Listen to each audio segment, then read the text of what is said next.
قرب قیامت کی نشانیاں۔ قیامت کا دن اس دن کو کہتے ہیں جب اسرافیل علیہ السلام سور پھونکیں گے۔ قیامت کا آنا برحق ہے، اس کا ٹھیک وقت اللہ تعالیٰ کے سوا کوئی نہیں جانتا۔ اتنا معلوم ہے کہ جمعے کا دن اور محرم کی 10ویں تاریخ ہوگی۔ اس کی جو نشانیاں حضور انوار صلی اللہ علیہ وآلہ وسلم نے فرمائی ہیں وہ سب برحق ہیں اور وہ 2 قسم پر ہیں۔ نمبر 1 علامات صغرا، نمبر 2 علامات کبریٰ۔ علامات صغرا جو حضور انوار صلی اللہ علیہ وآلہ وسلم کے وصال مبارک سے لے کے مہدی علیہ السلام کے ظہور تک ظاہر ہوں گی بہت زیادہ ہیں۔ ان میں سے کچھ مختصر یہ ہیں۔ نمبر 1 حضور انوار صلی اللہ علیہ وسلم کا اس دار فانی سے پردہ فرمانا۔ نمبر 2 بیت المقدس کا فتح ہونا۔ نمبر 3 ایک عام وبا کا ہونا۔ یہ 2 نشانیاں حضرت عمر رضی اللہ عنہ کے زمانے میں پوری ہوئی۔ نمبر 4 مال کا زیادہ ہونا، یہ حضرت عثمان رضی اللہ عنہ کے زمانے میں ہوا۔ نمبر 5 ایک فتنہ جو عرب کے گھر میں داخل ہوگا، یہ شہادت عثمان رضی اللہ عنہ کا سبب تھا۔ نمبر 6 مسلمان اور نصار میں صلح ہوگی، پھر نصار غزر کریں گے، یہ علامت آئندہ ہونے والی ہے۔ نمبر 7 علم اٹھ جائے گا، جہل بڑھ جائے گا۔ نمبر 8 زنا اور شراب خوری کی بہت ہی کثرت ہوگی۔ نمبر 9 عورتیں زیادہ اور مرد کم ہوں گے، یہ غالباً حضرت امام مہدی علیہ السلام کے زمانے میں جہاد میں مردوں کے باکثرت شہید ہونے سے ہوگا۔ نمبر 10 جھوٹ بولنا کثرت سے ہوگا۔ نمبر 11 بڑے بڑے کام نااہلوں کے سپرد ہوں گے، بے علم اور کم علم لوگ پیشوا بن جائیں گے، کم درجہ کے لوگ بڑی بڑی اونچی عمارتیں بنائیں گے۔ نمبر 12 لوگ مصیبتوں کی وجہ سے موت کی آرزو کریں گے۔ نمبر 13 سردار لوگ مال غنیمت کو اپنا حصہ سمجھیں گے۔ نمبر 14 امانت میں خیانت بڑھ جائے گی۔ نمبر 15 زکوٰۃ دینے کو جرمانہ سمجھیں گے۔ نمبر 16 علم دنیا حاصل کرنے کے لیے پڑھیں گے۔ نمبر 17 لوگ اپنے ماں باپ کی نافرمانی اور ان پر سختیاں کریں گے۔ نمبر 18 مرد عورت کا فرما بردار اور ماں باپ کا نافرمان ہوگا اور دوست کو نزدیک اور باپ کو دور کر دے گا۔ نمبر 19 مسجدوں میں لوگ شور کریں گے۔ نمبر 20 فاسق لوگ قوم کے سردار ہوں گے اور رذیل لوگ قوم کے ضامن ہوں گے۔ نمبر 21 بدی کے خوف سے شریر آدمی کی تعظیم کی جائے گی۔ نمبر 22 باجے اعلانیہ ہوں گے، گانے بجانے اور ناچ رنگ کی زیادتیاں ہو جائیں گی۔ نمبر 23 امت کے پچھلے لوگ پہلے بزرگوں پر لعنت کریں گے۔ نمبر 24 سرخ آندھیاں چلیں گی۔ نمبر 25 زلزلے آئیں گے اور زمین خوف سے لرزے گی۔ نمبر 26 زمین میں دھنسنا۔ نمبر 27 صورتیں کا بدل جانا۔ نمبر 28 پتھر برسنا وغیرہ اور دیگر علامت ظاہر ہوں گی اور اس طرح پہ در پہ آئیں گی جس طرح دھاگا ٹوٹ کر تسبیح کے دانے گرتے ہیں۔ مختصر یہ کہ اچھے کام اٹھتے جائیں گے اور برے کاموں اور گناہوں کی کثرت ہوتی جائے گی۔ نمبر 29 نصارہ تمام ملکوں پر چھا جائیں گے، مثلاً یہودی تمام ملکوں پر اپنی حکومت قائم کریں گے۔ نمبر 30 مسلمانوں میں بڑی ہلچل مچ جائے گی اور گھبرا کر حضرت امام مہدی علیہ السلام کی تلاش میں مدینہ منورہ میں آئیں گے اور امام مہدی علیہ السلام مکہ چلے جائیں گے۔ بعض اور علامت بھی ہوں گی، مثلاً نمبر 31 درندے جانور آدمی سے کلام کریں گے۔ نمبر 32 کوڑے پر ڈالی ہوئی جوتی کا تسمہ کلام کرے گا اور آدمی کو اس کے گھر کے بھید بتائے گا، بلکہ خود انسان کی ران اسے خبر دے گی۔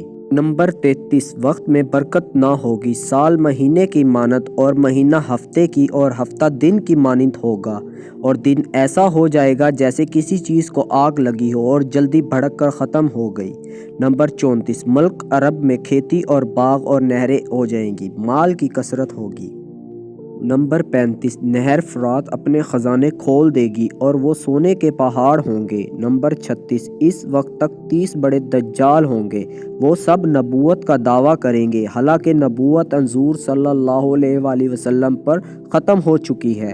ان میں سے بعض گزر چکے ہیں، مثلاً مسلمہ کذاب، طلحہ بن خلید، اسود انصا، سجا عورت جو کہ بعد میں اسلام لے آئی وغیرہ ہم اور جو باقی ہیں ضرور ہوں گے، اور بھی بہت سی علامت حدیثوں میں آئی ہیں۔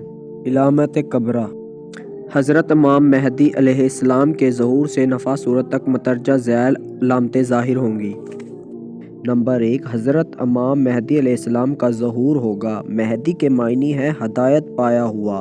امام مہدی موعود یعنی جن کا علامات قیامت میں ذکر ہے اور قرب قیامت میں جن کے ظہور کا وعدہ ہے، ایک خاص شخص ہے جو دجال موعود یعنی جس دجال کا امام مہدی سے پہلے ہونے کا وعدہ ہے کہ وقت میں ظاہر ہوں گے۔ اور دجال کے ظاہر ہونے سے پہلے وہ نصارہ سے جنگ کر کے فتح یاب ہوں گے۔ آپ کا نام محمد، والد کا نام عبداللہ، والدہ کا نام آمنہ ہوگا۔ آپ حضرت امام حسن رضی اللہ عنہ کی اولاد سے ہوں گے۔ مدینہ کے رہنے والے ہوں گے۔ قد مائل بے درزی، قوی البحثہ، رنگ سفید، سرخی مائل، چہرہ کشادہ، ناک باریک و بلند، زبان میں قدر لکنت، جب کلام کرنے میں تنگ ہوں گے تب زانوں پر ہاتھ ماریں گے۔ آپ کا علم لدنا ہوگا۔ 40 برس کی عمر میں ظاہر ہوں گے۔ اس کے بعد 7 یا 8 برس تک زندہ رہیں گے۔ جب مدینہ منورہ سے مکہ مکرمہ آئیں گے، لوگ ان کو پہچان کر ان سے بیعت کریں گے اور اپنا بادشاہ بنائیں گے۔ اس وقت غیب سے یہ آواز آئے گی، یہ اللہ تعالیٰ کا خلیفہ مہدی ہے، اس کی بات سنو اور اطاعت کرو۔ نمبر 2، اس سال ماہ رمضان میں 13ویں تاریخ کو چاند اور 27ویں تاریخ کو سورج گرہن ہوگا۔ نمبر 3، امام مہدی علیہ السلام کے زمانے میں اسلام خوب پھیلے گا۔ امام مہدی سنت نبوی پر عمل کریں گے۔ عرب کی فوج ان کی مدد کو جمع ہوگی۔ کعبہ کے دروازے کے آگے جو خزانہ مدفون ہے، جس کو تاج الکعبہ کہتے ہیں، نکالیں گے اور مسلمانوں میں تقسیم فرمائیں گے۔ دمشق کے قریب نصارہ کے لشکر جرار کے ساتھ جنگ ہوگی۔ مسلمانوں کے 3 فریق ہوں گے۔ ایک وہ جو نصارہ کے خوف سے بھاگ جائیں گے، ان کی توبہ کبھی قبول نہ ہوگی اور وہ حالت کفر میں مر جائیں گے۔ ایک فریق شہید ہو جائے گا اور افضل شہداء کا مرتبہ پائے گا۔ تیسرا فریق فتح پائے گا اور ہمیشہ فتنے سے امن میں رہے گا۔ نمبر 4، دجال موعود ایک خاص شخص ہے۔ یہ قوم یہود سے ہوگا اور اس کا لقب مسیح ہوگا۔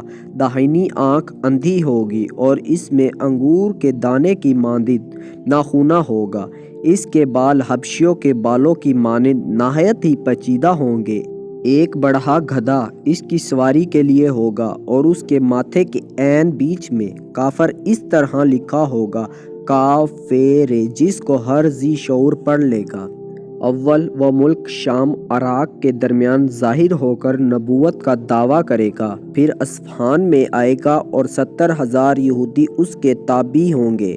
وہ خدائی کا دعویٰ کرے گا۔ اس کے ساتھ آگ ہوگی جس کو وہ دوزخ کہے گا اور ایک باغ ہوگا جس کا نام وہ بہشت رکھے گا۔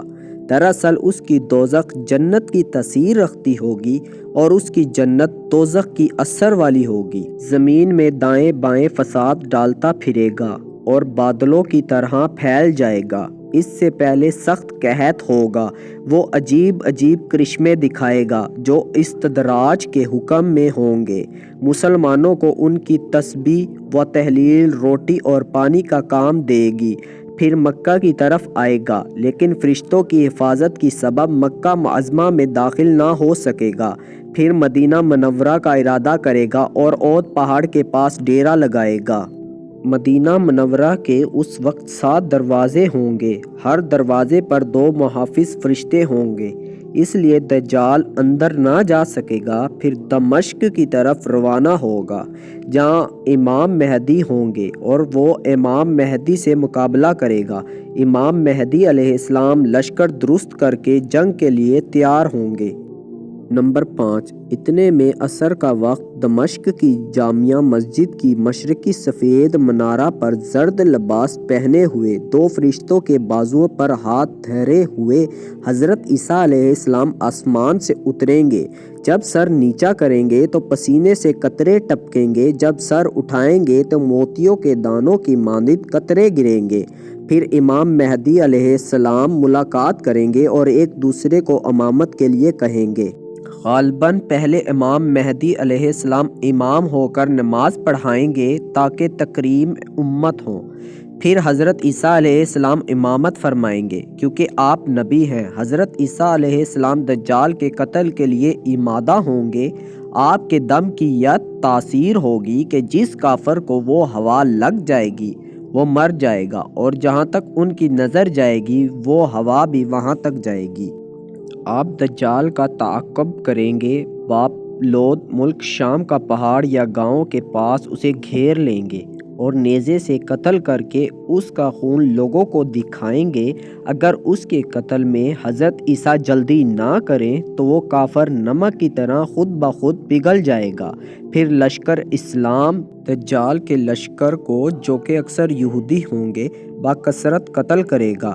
حضرت عیسیٰ علیہ السلام حکم دیں گے کہ خنزیر قتل کیے جائیں اور صلیب کو، جس کو نصارہ پوجتے ہیں، توڑ دی جائے اور کسی کافر سے جزیہ نہ لیا جائے بلکہ وہ اسلام لائے۔ پس اس وقت تمام دنیا میں دین اسلام پھیل جائے گا، کفر مٹ جائے گا، خوب انصاف کا راج ہوگا، جو روئے ظلم دنیا سے دور ہو جائے گا۔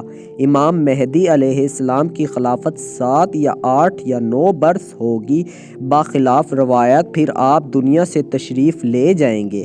حضرت عیسیٰ علیہ السلام اور مسلمان ان کی جنازہ کی نماز پڑھ کر دفن کریں گے۔ نمبر 6، اس کے بعد تمام انتظام حضرت عیسیٰ علیہ السلام کے اختیار میں ہوگا اور دنیا اچھی حالت پر ہوگی۔ پھر یکا یک وحی الہی سے حضرت عیسیٰ علیہ السلام لوگوں کو کوہ طور کی طرف لے جائیں گے اور قوم یاجوج ماجوج کا خروج ہوگا، جو یافس بن نوح کی اولاد میں سے ہے۔ ذوالقرنین بادشاہ نے ان کے راستے کو، جو 2 پہاڑوں کے درراہ میں تھا، مستحکم بند کر دیا تھا۔ آخر زمانے میں اس وقت وہ دیوار ٹوٹ جائے گی اور یہ غارت گر قوم پھیل جائے گی، کوئی ان سے مقابلہ نہ کر سکے گا، آخر کار آسمانی بلا سے خود بخود مر جائیں گے۔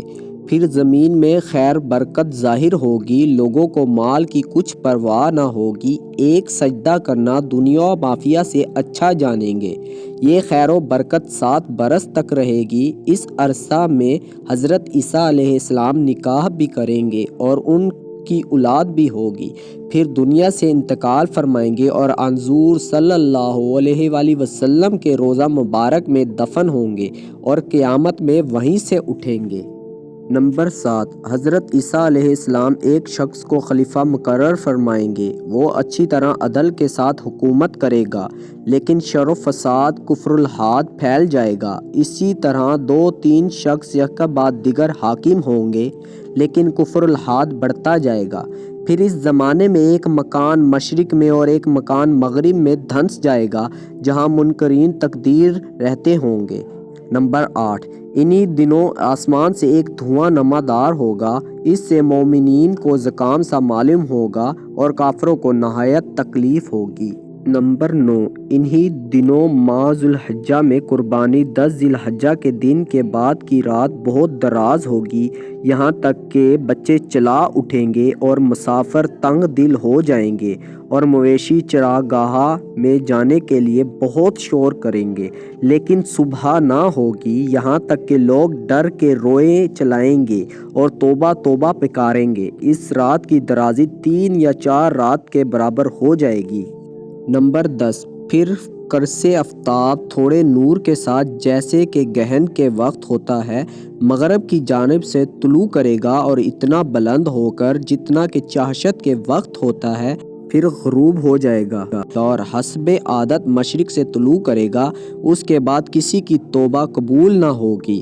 نمبر 11، اس کے دوسرے روز مکہ کا پہاڑ صفا نامہ زلزلہ آ کر شق ہو جائے گا، مکمل ختم ہو جائے گا اور ایک جانور جس کی عجیب صورت ہوگی باہر آئے گا اور لوگوں سے کلام کرے گا۔ اس کو دابۃ الارض کہتے ہیں۔ اس کے ایک ہاتھ میں عصائے موسیٰ اور دوسرے میں مہر سلیمانی ہوگی۔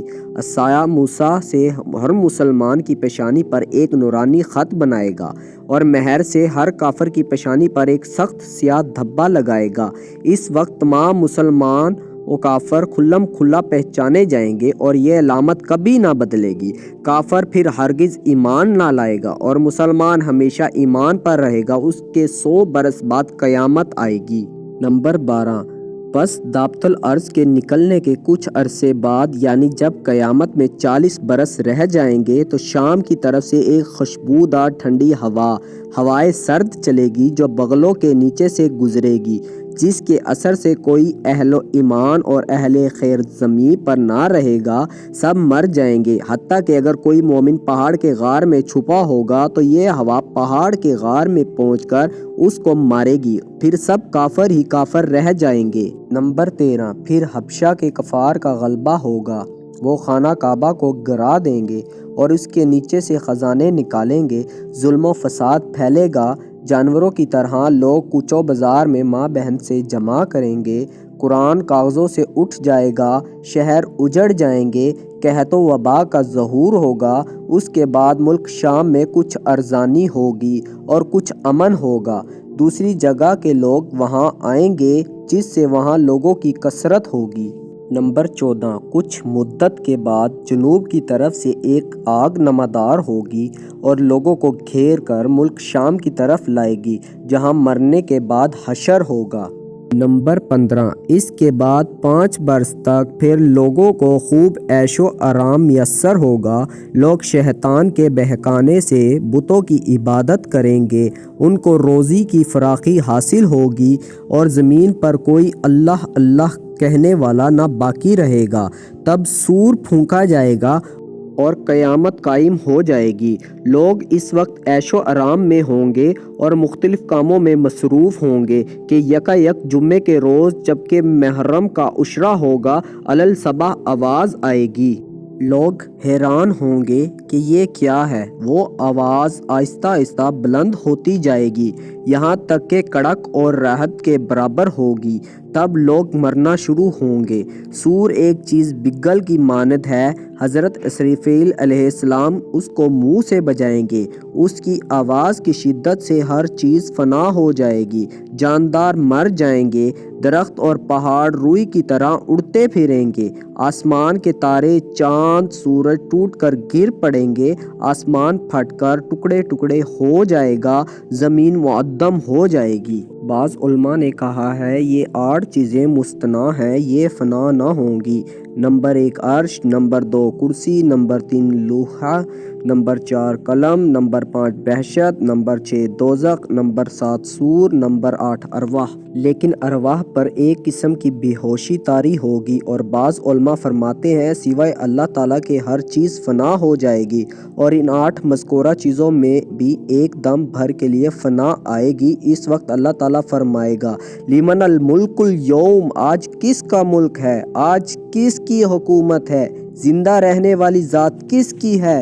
جب کوئی جواب نہ دے گا تو اللہ تعالیٰ آپ ہی فرمائے گا ملک الواحد قہار ہی کا ہے۔ یہ پہلے نفع کا بیان تھا، 40 سال کے بعد پھر سور پھونکا جائے گا اور اللہ کے حکم سے ہر چیز دوبارہ زندہ ہو جائے گی، پھر حشر و نشر کا وقت شروع ہو جائے گا۔ پیارے ساتھیوں، اگر آپ حشر و نشر کے بارے میں جاننا چاہتے ہیں، حشر و نشر کس کو کہتے ہیں اور اس میں کیا ہوگا اور کیا ہوتا ہے، تو کومنٹ کیجئے گا، میں اس پر مکمل ویڈیو بناؤں گا۔ چینل کو سبسکرائب کریں اور دوستوں کے ساتھ شیئر کریں۔ شکریہ، والسلام۔